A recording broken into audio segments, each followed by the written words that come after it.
প্রিয় বন্ধুরা, তোমাদের সকলকে স্বাগত জানাই অপূর্ব মান্না হোম থিয়েটার ইউটিউব চ্যানেলে। আজ আমি তোমাদের সঙ্গে তোমরা যারা এবছর অষ্টম শ্রেণীতে পড়ো, তোমাদের অষ্টম শ্রেণীর রায় ও মার্টিন প্রশ্নবিচিত্রা থেকে মধ্যশিক্ষা পর্ষদের প্রদত্ত নমুনা প্রশ্নপত্র যেটা রয়েছে পরিবেশ ও বিজ্ঞান বিষয়ের তৃতীয় পর্যায়ক্রমিক মূল্যায়ন যে হবে, সেই তৃতীয় পর্যায়ক্রমিক মূল্যায়নকে লক্ষ্য করে মধ্যশিক্ষা পর্ষদের নমুনা প্রশ্নপত্রের উত্তর নিয়ে এলাম। প্রথমে বলা হচ্ছে সঠিক উত্তরটি নির্বাচন করো। দেখতেই পাচ্ছ প্রত্যেকটি প্রশ্নের মান 1 করে থাকবে। 10টি প্রশ্ন। দেখো, একে দাগে বলা রয়েছে হিরে চকচকে দেখায় আলোর যে ধর্মের জন্য তা হলো। এই প্রশ্নের উত্তরটা তোমরা যেটা করবে, এখান থেকে আমি দাগিয়ে তোমাদেরকে দেখিয়ে দিচ্ছি, ঠিক আছে? তো এটা করবে তোমরা অপশান বি করবে উত্তরটি, ঠিক আছে? অভ্যন্তরীণ পূর্ণ প্রতিফলনের জন্য।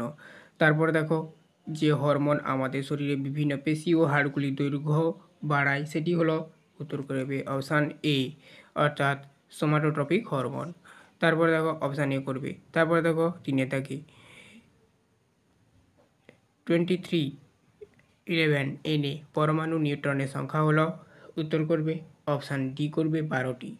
তারপরে দেখো নেক্সট বলা রয়েছে সম আয়তনে দুটি নিডেড বলের একটির গায়ে লেখা আছে ইউ, অন্যটির গায়ে লেখা আছে বি, কিন্তু এ বলের উপাদান ঘনত্ব বি বলের ঘনত্বের তুলনায় বেশি।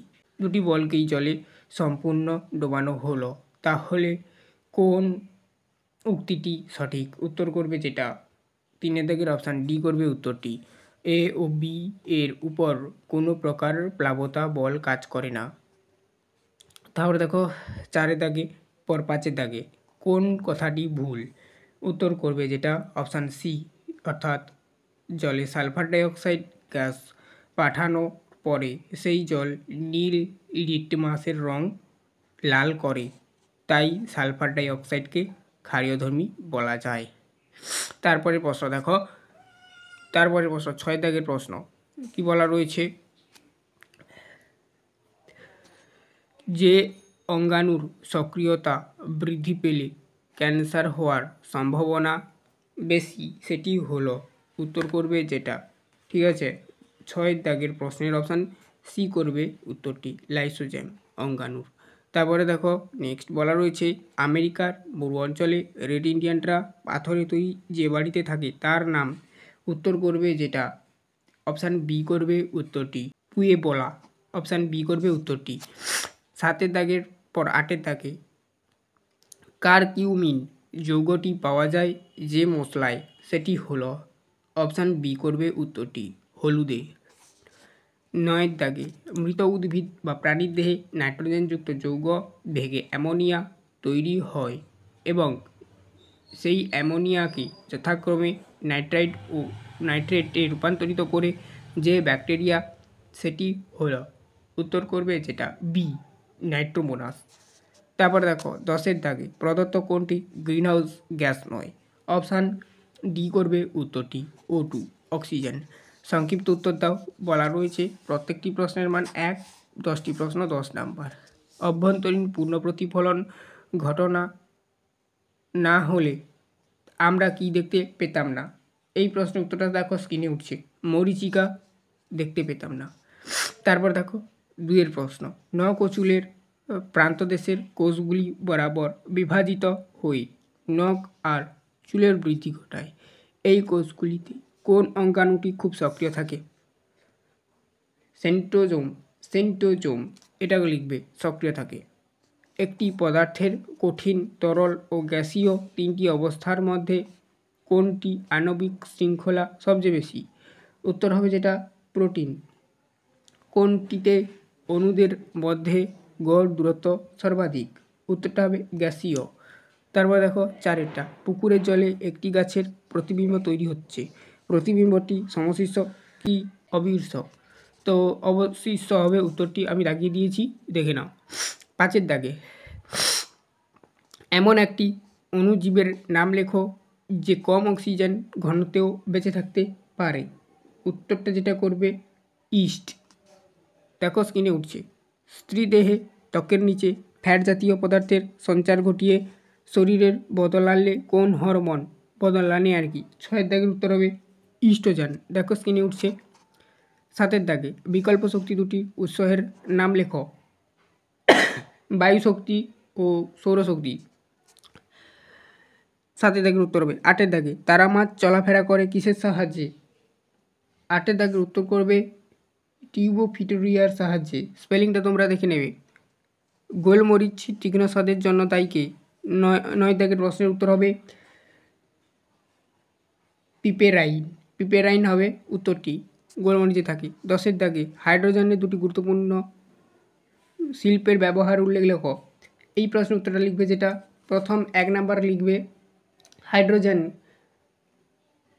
লাগে উদ্ভিজ্জ তেল থেকে বনস্পতি ও ভোজ্য ফ্যাট প্রস্তুতিতে।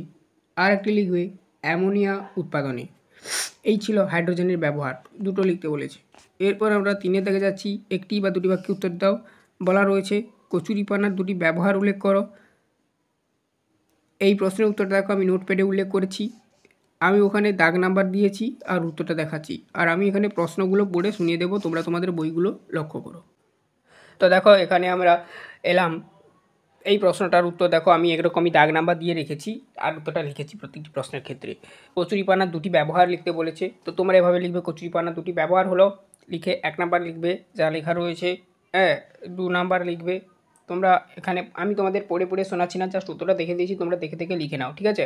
বলতে গেলে অনেক বড় হয়ে যাবে ভিডিওটা। চ্যানেলে কিন্তু নতুন থাকলে সাবস্ক্রাইব করবে, বেল আইকনগুলো অপশানে সেভ রাখবে। আগামী দিনে তোমাদের মডেল সেট 1, 2, 3, 4 যা রয়েছে সমস্ত ক্লাস পেতে, এছাড়া তোমাদের বাংলা, ইংরেজি, ভূগোল এগুলোরও ক্লাস বেরোচ্ছে প্রশ্নবিচি, তার থেকে অবশ্যই সেগুলো দেখবে। 3-এর 2-এর প্রশ্নে যাচ্ছি এবারে আমরা। 3-এর 2-এর দাগ দেওয়া রয়েছে, উত্তরটা লেখা রয়েছে, তবে প্রশ্নটা আমি পড়ে শুনিয়ে দিচ্ছি, তোমরা তোমাদের বইটি দেখো। বলেছে তামার একটি পরমাণুর চেয়ে সোনার একটি পরমাণু বেশি ভারী। কোন পরমাণুটিতে প্রোটন ও নিউট্রনের মোট সংখ্যা অপর পরমাণুটির চেয়ে বেশি বলে তুমি মনে করো? এখানে এই প্রশ্নের উত্তরটা তোমাদের লিখতে হবে এভাবেই। 3-এর 2-এর দাগ দিয়ে প্রশ্নের উত্তরটা লেখা রয়েছে, দাগ নাম্বার দিয়ে এখান থেকে যা যা লেখা রয়েছে দেখে দেখে তোমরা লিখবে। সেম এর আগের প্রশ্নটার ক্ষেত্রে এভাবেই লেখা রয়েছে, উত্তরটা দাগ নাম্বার দিয়ে। হ্যাঁ, তো দেখেছ? তো এখানে এই প্রশ্নের উত্তরটা দাগ নাম্বার দিয়ে এভাবে লেখা রয়েছে, লিখে নেবে। তারপরে দেখো আমরা 3-এর প্রশ্নে যাব। বলা রয়েছে, প্রশ্নটা পড়ে শুনিয়ে দিচ্ছি। বলেছে সাধারণত বাড়ির জল সরবরাহ ট্যাঙ্ক বাড়ির সবচেয়ে উঁচু স্থানে রাখা হয় কেন? এটাই 3-এর প্রশ্ন। তো ওই প্রশ্নের উত্তরটা তোমরা এভাবে লিখবে, এখান থেকে দাগ নাম্বার দিয়ে প্রশ্নের উত্তরটা দেখানো রয়েছে, যা যা লেখা রয়েছে দেখে নাও, দেখে লিখে নেবে ভিডিওটা স্টপ করে করে। চলো পরবর্তী প্রশ্নে যাব। আচ্ছা, তার আগে বলে দিই আমরা এখান থেকে এই সেটের মধ্যশিক্ষা পর্ষদ, এটা একটা সেট, এই প্রশ্নপত্রের আমরা 2টো প্রশ্নের উত্তর আমরা বাদ রেখেছি, পরবর্তী সেটগুলোতে রয়েছে, আমরা আলোচনা করব। সেটা কোন 2টো প্রশ্ন আমি বলে দেবো, আগে ক্লাসগুলো দেখতে থাকো, প্রশ্ন উত্তরগুলো বলে দেবো। তো দেখো 3-4-এর প্রশ্ন, ভারতে জাতীয় জলজ প্রাণী কোনটি? প্রথম নম্বর প্রশ্নের উত্তর তোমরা লিখবে ভারতের একটি জাতীয় জলজ প্রাণী হলো ডলফিন। তার যে এই প্রাণী সংরক্ষণের উদ্দেশ্যে গড়ে তোলা একটি স্যাংচুয়ারির নাম লেখো। এখান থেকে তোমাদের লিখতে হবে এইটা, মানে আমি এই পুরো প্রশ্নের উত্তরটা পড়েই শুনে দিচ্ছি। এই প্রাণী সংরক্ষণের উদ্দেশ্যে গড়ে তোলা স্যাংচুয়ারি নাম হলো বিক্রমশিলা গ্যাজেটিক ডলফিন স্যাংচুয়ারি। তোমরা ভালো করে স্পেলিংটা দেখে দেখে লিখবে, ঠিক আছে? এরপরে আসছি আমরা 3-5-এর প্রশ্ন। দেখো 3-5-এর প্রশ্ন তোমাদের একটা সমীকরণ দিয়েছে, Al2O3 একটি উভয়ধর্মী অক্সাইড, ঠিক আছে? NaOH এর দ্রবণ ও HCl দ্রবণের সঙ্গে Al2O3 এর বিক্রিয়ায় সমীকরণ দুটি লেখো। এখানে তোমাদের এটা আমি খাতায় লিখে দিয়েছি বা করে দিয়েছি, ঠিক আছে? এটা এভাবে তোমাদের লিখতে হবে Al2O3 প্লাস 6HCl, এটা কিন্তু 6HCl, ঠিক আছে? তো থেকে বিক্রিয়া করছে এটা 2AlCl3 প্লাস 3H2O অর্থাৎ অ্যালুমিনিয়াম ক্লোরাইড, ঠিক আছে? এটা এখান থেকে আবার Al2O3 প্লাস 2NaOH থেকে 2NaAlO2 প্লাস H2O অর্থাৎ সোডিয়াম ক্লোরাইড এভাবে উৎপন্ন হচ্ছে, এভাবেই তোমরা লিখবে। আচ্ছা, আমি যে 2টো প্রশ্নের উত্তর ছেড়েছি বলেছিলাম, মানে বাদ রেখেছি, তার মধ্যে এটা একটা প্রশ্ন, 3-6 দাগের প্রশ্ন। প্রশ্নটা পড়ে শুনিয়ে দিচ্ছি, তোমরা তোমাদের বইটি দেখতে পারো। দুটি দর্পণকে আয়তনভাবে রাখা হলো, দর্পণ দুটির মাঝখানের একটি বস্তু রাখা হলে 5টি প্রতিবিম্ব তৈরি হয়, দর্পণ দুটির মাঝের কোণ কত? এই প্রশ্নটা আমরা বাদ রাখছি। এরপরে আমরা পরবর্তী সেটগুলোতে রয়েছে এই প্রশ্নটা আলোচনা করে দেবো। মডেল সেট 1, 2, 3, 4 এরকমই সেটগুলো যে রয়েছে সেখানে রয়েছে। দেখো তারপরে বলা রয়েছে হপিং, আচ্ছা 3-এর 7-এর প্রশ্ন না, সরি। দেখো কোন কোন হরমোন বয়সন্ধিকালীন সময়ে শরীরে দ্রুত পরিবর্তন ঘটাতে সাহায্য করে। প্রথমে দেখো এখান থেকে তোমাদের লিখতে হবে টেস্টোস্টেরন হরমোন পুরুষ দেহ, ইস্ট্রোজেন হরমোন স্ত্রী দেহ। বয়সন্ধিকালীন সময়ের শরীরে দ্রুত পরিবর্তন ঘটায়, এভাবেই তোমরা লিখবে। তারপরে দেখো 3-এর 8-এর প্রশ্ন বলা রয়েছে। 3-এর 8-এর প্রশ্ন, হপিং কাশি ও জলাতঙ্ক রোগের জন্য দায়ী অণুজীবগুলি কোন কোন প্রকৃতির। এখানে দেখো হপিং কাশির জন্য দায়ী অণুজীব ব্যাকটেরিয়া, জলাতঙ্ক রোগের জন্য দায়ী অণুজীব ভাইরাস, এভাবেই তোমরা লিখবে। 3-এর 9-এর প্রশ্ন, এবার যাচ্ছি প্রশ্নটা পড়ে শুনিয়ে দিচ্ছি। জীবদেহ গঠনের সুবিধাগুলি কী কী। এখানে দেখো 1 নাম্বার 2 নাম্বার 3 নাম্বার করে লেখা রয়েছে, তার আগে উপরে দেখো জীবদেহ গঠনের সুবিধাগুলি যেটা বলেছে তোমাদের বইতে, ওখানে আমি এটা একটু ঘুরিয়ে দিয়েছি ভাষাটা। জীবদেহ গঠনের ধাপসমূহ এভাবে লিখবে, লিখে 2 3 4 5 এই 5টি পয়েন্ট দেবে, তোমরা আশা করি দেখেছো। তারপরে দেখো নেক্সট বলা রয়েছে 3-এর 10-এর প্রশ্ন। দেখো বলা রয়েছে তড়িৎদ্বার প্রস্তুতিতে গ্রাফাইট ও জল পরিশোধনে চারকোলের ব্যবহার আছে, কোনটি কোন ধর্মে এই সমস্ত কাজে উপযোগী। এই প্রশ্নের উত্তরটা এখান থেকে লেখা রয়েছে, দেখতেই পাচ্ছ। এরপরে আমরা পরবর্তী প্রশ্নগুলো দেখব। 4-এর দাগ থেকে পরবর্তী পেজে রয়েছে, পেজ নাম্বার 228। তোমরা 4-এর 1-এর প্রশ্নটা দেখো কি বলা রয়েছে। নির্দেশা দেখবে, 3-4টি বাক্যে উত্তর দাও, প্রশ্নের মান কিন্তু 3 করে, 10টি প্রশ্ন। তো একটি সৎ প্রতিবিম্ব একটি অসৎ প্রতিবিম্বের উদাহরণ দাও, এদের মধ্যে কি কি পার্থক্য আছে বলে তোমার মনে হয়। এখানে দেখো আমি এই প্রশ্নটার উত্তরটা আমি প্রথমে উদাহরণটা দেখিয়ে দিচ্ছি, ঠিক আছে। উদাহরণটা এটা, সৎ প্রতিবিম্বের উদাহরণ ক্যামেরায় তোলা বস্তুর ছবি হলো সৎ প্রতিবিম্ব গঠনের উদাহরণ। আর অসৎ প্রতিবিম্ব যেহেতু উদাহরণ দিতে বলেছে, সমতল দর্পণে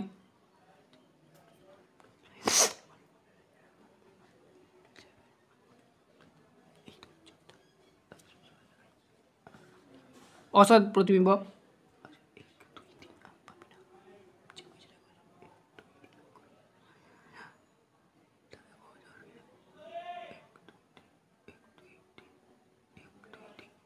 তো অসৎ প্রতিবিম্বের গঠনের এখান থেকে এটা লিখবে, তোমরা দেখে নিয়েছো আশা করি। এরপরে যেটা ছিল পার্থক্যটা, তো এখান থেকে পার্থক্যটা এভাবে করবে, আমি একটু বুঝিয়ে দিচ্ছি। বিষয় করবে সৎ বিম্ব অসৎ বিম্ব, লিখবে রিয়েল ইমেজ আর ভার্চুয়াল ইমেজ, এটাকে ইংরাজিতে বলা হয়। সংজ্ঞা লিখবে বিন্দু সহ থেকে আসা আলোক রশ্মিগুচ্ছ প্রতিফলিত বা প্রতিসৃত হয়ে যখন কোনো বিন্দুতে মিলিত হয় তখন তাকে সৎবিম্ব বলে। আর অসৎ বিম্বটা লিখবে যে আলোক রশ্মিগুচ্ছ প্রতিফলিত হয়ে দ্বিতীয় কোনো বিন্দু থেকে অপসৃত হচ্ছে বলে মনে হয়, তাহলে ওই বিন্দুকে প্রথম বিন্দুর অসৎ বিম্ব বলা হয়। এটা লিখবে। প্রতিবিম্বর প্রকৃতি কীরকম, সৎবিম্বর ক্ষেত্রে কীরকম, অসৎ বিম্বর ক্ষেত্রে কীরকম। দেখো সাধারণ বস্তু সাপেক্ষে উল্টো অর্থাৎ অবশিষ্ট হয়, আর সাধারণ বস্তু সোজা অর্থাৎ সমশিষ্ট হয়। সাপেক্ষটা আর কি, স্থানটা কীরকম থাকে সৎবিম্বর ক্ষেত্রে অসৎ বিম্বর ক্ষেত্রে দেখে নাও। উত্তল লেন্স সাধারণত সৎবিম্ব গঠন করে, আর সমতল দর্পণে গঠিত প্রতিবিম্ব অসৎ হয়।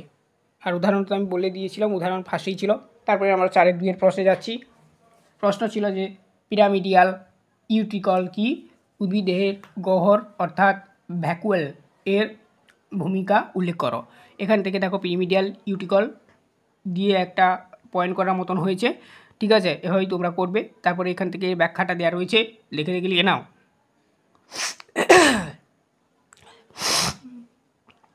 তারপরে দেখো নেক্সট এইখানেই কিন্তু সমস্ত প্রশ্নের এই 4-এর 2-এর প্রশ্নের উত্তর দেওয়া রয়েছে। 4-এর 3-এর প্রশ্ন দেখো কী বলা রয়েছে। পরীক্ষা নিরীক্ষার মাধ্যমে রাদারফোর্ডের পরমাণু গঠন সম্বন্ধে যে সকল গুরুত্বপূর্ণ সিদ্ধান্তে পৌঁছেছিলেন রাদারফোর্ড আর কি, তো তার মধ্যে 3টি সিদ্ধান্ত উল্লেখ করতে বলেছে। এখানে দেখো আলফা কণার পরীক্ষার ভিত্তিতে 1911 খ্রিস্টাব্দে বিজ্ঞানী রাদারফোর্ড পরমাণু গঠনের একটি চিত্র তুলে ধরেন, যা রাদারফোর্ডের পরমাণু মডেল নামে পরিচিত। ওই 4-এর 3-এর প্রশ্নটার উত্তর এখান থেকে লেখা রয়েছে আর কি। এই পরমাণুর মডেল অনুযায়ী প্রতিটি পরমাণু 2টি অংশ আছে, যথা কেন্দ্রক বা নিউক্লিয়াস এবং নিউক্লিয়াসের বাইরে ইলেকট্রন মহল। এবার দেখো এখান থেকে এভাবে লেখার পর কেন্দ্রক বা নিউক্লিয়াস এভাবে লিখবে 1 2 3 করে, এভাবে পয়েন্ট করে তুমি লিখবে, ঠিক আছে, যা যা লেখা রয়েছে দেখতেই পাচ্ছ। তারপরে দেখো নিউক্লিয়াসের বাইরে ইলেকট্রন মহল, সেক্ষেত্রে তোমরা 1 2 3 করে এরকম পয়েন্ট করে লিখবে। লিখলে এখানে 2টো পয়েন্ট দেওয়া রয়েছে, 3টি নয়, সরি আমি 3 বলেছিলাম, তার জন্য দুঃখিত। 4-এর প্রশ্ন দেখো এই 2টো পয়েন্ট দিলেই হবে, কিন্তু যেহেতু এটা 3 নম্বরের প্রশ্ন মনে রাখবে। 4-এর প্রশ্ন দেখো বলা রয়েছে তামাকে একটি রাবারের তৈরি বল ও 2 ধরনের তরল দেওয়া হলো, কিভাবে বুঝবে ওই তরল দুটির মধ্যে কোন তরলটির ঘনত্ব বেশি? মানে দুটো তরল দেওয়া রয়েছে, যে কোনো দুটো তরল, তার মধ্যে কোনটার ঘনত্ব বেশি সেটা উল্লেখ করতে হবে। এই প্রশ্নের উত্তরটা এখান থেকে দাগ নাম্বার দিয়ে লেখা রয়েছে, লিখে নেবে। এবারে আসছি 4-এর 5-এর প্রশ্ন। তো আমরা এই প্রশ্নটা জাস্ট ছেড়ে রেখেছি এই সেটের থেকে, এই দুটো প্রশ্নই আমরা ছাড়ছি। আমি ভিডিওর প্রথমেই বলে দিয়েছিলাম যে দুটো প্রশ্ন আমরা বাদ রাখবো, তার মধ্যে এটা একটা। 4-এর 5-এর প্রশ্নটা ছিল, আমি প্রশ্নটা পড়ে শুনে দিচ্ছি, তোমরা তোমাদের বই দেখো। খাদ্য প্রক্রিয়াকরণে অণুজীবরা কীভাবে সাহায্য করে? এই প্রশ্নটা আমরা পরবর্তী সেটগুলোতে আলোচনা করে দেবো। এবারে আসছি 4-এর 6-এর প্রশ্নটা পড়ছি, শুনো। হাইড্রোজেন পারক্সাইডের লঘু জলীয় দ্রবণে সামান্য MnO2 গুঁড়ো দিলে যা ঘটবে সমীকরণ ও পর্যবেক্ষণ লেখো। এখানে MnO2 এর ভূমিকা কী?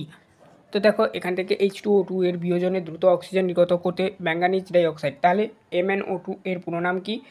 ম্যাঙ্গানিজ ডাইঅক্সাইড, এটাই হচ্ছে এর পুরো নাম, মনে রাখবে। তো তারপরে দেখো ব্যাখ্যাটা দেওয়া রয়েছে, অনুঘটক রূপে ব্যবহার করা হয়। এবার দেখো যা যা রয়েছে তোমরা দেখে দেখে লিখে নাও, ঠিক আছে? তো তোমরা ভালোভাবে লিখবে, তাড়াহুড়ো করবে না, ঠিক আছে? তো এবারে আসছি আমরা 4-এর 7-এর প্রশ্নে। 4-এর 7-এর প্রশ্নে এবারে দেওয়া যাবো। দেখো 4-এর 7-এর প্রশ্ন বলা রয়েছে, তোমার জীবনে তুমি না বলে ভালো করেছো এমন একটি ঘটনা উল্লেখ করো। এটা তোমরা তোমাদের মতন লিখতে পারো। আমি তোমাদের রেফারেন্স বই রাইমার্টিনের সহায়িকা থেকে দেখিয়েছি। এটা দেখো, একদিন বন্ধুরা স্কুলে পালিয়ে সিনেমা দেখতে যাওয়ার জন্য ও পথে সিগারেট খাওয়ার জন্য আমাকে জোর করেছিল, কিন্তু আমি তাদের সরাসরি না বলে দিলাম। এখন মনে হচ্ছে, মানে দিয়েছিলাম আর কি, এখন মনে হচ্ছে আমি সে সময় ঠিক করেছি, এভাবেই লিখবে। এবারে আসছি 4-এর 8-এর প্রশ্ন। 4-এর 8-এর প্রশ্ন বলা রয়েছে ফসল, আচ্ছা প্রশ্নটা দেখো কী বলা রয়েছে 4-এর 8-এর প্রশ্ন। আগে কার্বন ডাইঅক্সাইডের একটি প্রধান শিল্পে ব্যবহার লেখ। পরীক্ষাগারে মার্বেল পাথর থেকে কার্বন ডাইঅক্সাইড প্রস্তুতিতে ব্যবহৃত রাসায়নিক পদার্থের সংকেত ও বিক্রিয়ার সমীকরণ লেখ। এখান থেকে তোমাদের লিখতে হবে, পরপর করে লিখবে। তারপরে দেখো সমীকরণটা একটা CO2 + 2NH3 থেকে বিক্রিয়া করে 200 ডিগ্রি সেলসিয়াস, নিচে দেখো 150 মানে 150 আর কি ATM চাপ উৎপন্ন করে CONH2 এর হোল টু ইউরিয়া, যেটা প্লাস H2O এই। তারপর দেখো কাঁচ তৈরিতে কীভাবে ব্যবহার হয়, এগুলো তোমরা তোমাদের রাইমার্টিনের সহায়িকাতে পেয়ে যাবে, টেক্সট বইতে পেয়ে যাবে, ঠিক আছে? তো পরপর করে লিখবে, কাঁচ তৈরিতে এরকম পয়েন্ট করবে। আর এটা যেটা লেখা রয়েছে মানে এটা আর কি সংকেতটা Na2CO3 Na2CO3 সংকেতটা, তো পরপর করে লিখবে। তারপরে দেখো নেক্সট CaCO3 ব্র্যাকেটের মধ্যে লেখা রয়েছে, অর্থাৎ প্রয়োজনীয় রাসায়নিক দ্রব্য, এটা একটা পয়েন্ট করবে, পয়েন্টের পর ব্যাখ্যা দেবে। কি দেখবে, এটা আবার একটা ব্যাখ্যা যা যা রয়েছে দেখতেই পাচ্ছ, তোমরা দেখে দেখে ঠান্ডা মস্তিষ্কে সুন্দরভাবে খাতাতে লিখবে পরপর করে, ঠিক আছে? তারপরে দেখো নেক্সট বলা রয়েছে 4-এর 9-এর প্রশ্ন। 4-এর 9-এর প্রশ্ন তোমাদের জন্য বলা রয়েছে, কি করলে বনকে বাঁচানো সম্ভব বলে তুমি মনে করো? এখানে 1 নম্বর 2 নম্বর 3 নম্বর করে পয়েন্ট করবে, এটা তোমরা তোমাদের মতন লিখতে পারো সহজভাবে। বনাঞ্চলে গাছ কাটা বন্ধ করতে হবে 1 নাম্বার, 2 নাম্বার গাছ পোতা ও নতুন নতুন বনাঞ্চল তৈরি করতে হবে, এগুলো লিখবে আর কি। তারপরে দেখো 4-এর 10-এর প্রশ্নে যাব। 4-এর 10-এর প্রশ্ন বলা রয়েছে, শেষ প্রশ্ন এই মধ্যশিক্ষা পর্ষদ সেটের, বেলের দুটি ঔষধি গুণ সম্বন্ধে লেখো। আর একটা প্রশ্ন দেওয়া রয়েছে, রান্নার কাজে মশলা হিসেবে ব্যবহার ছাড়াও গোলমরিচের আর কি ব্যবহার বা আর কি কাজে লাগে গোলমরিচ, সেটা লিখতে হবে।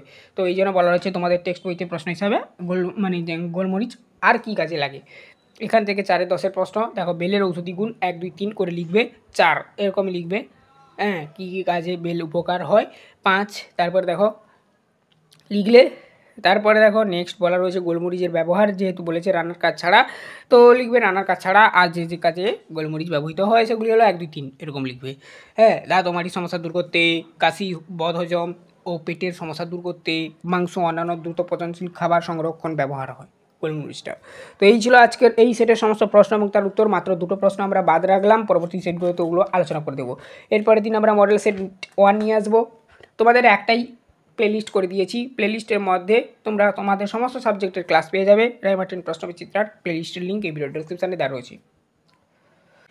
চ্যানেলে নতুন থাকলে সাবস্ক্রাইব করে নিও, বেল আইকন ক্লাব সাইনে সেভ রাখো। অবশ্যই পরবর্তীতে মডেল সেট 1 আসছে খুব তাড়াতাড়ি।